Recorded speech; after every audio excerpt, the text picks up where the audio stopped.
ng coffee sa kanila. And there is no need for the filter paper. As I mentioned, nung unang panahon when the pour-over started, meron tayong filter na ginagamit. But now, wala na tayong filter na kailangan gamitin. That, we have complete control over the coffee that we want to make.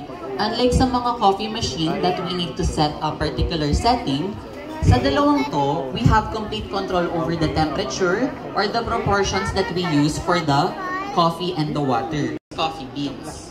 Ang gagawin natin is ilalagay natin siya directly. Okay, make sure na even siya. Amount of water muna. So ayan, after ng water, let it bloom for about 1 minute. 50 grams. Maglalagay tayo ng 400 liters of water.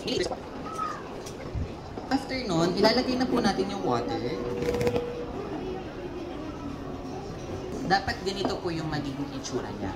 Dapat medyo mas lamang ng konti si water in comparison to the coffee grounds. After that, we will close the lid. Then slowly, we will push it down para mag-separate yung water doon sa coffee. Ayan. Dagdagan na lang po natin siya later.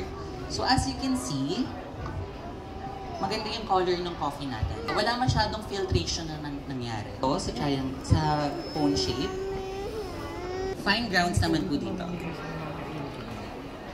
So, after a little, so kung wala kayong thumper, usually kasi we use a thumper para ma-press yung coffee. Pero kung wala, it's okay to shake para lang mag-flatten siya.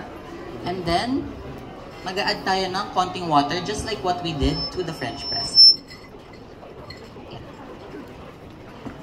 So, we just need to pour the water for about 5 seconds. Nothing more, nothing less.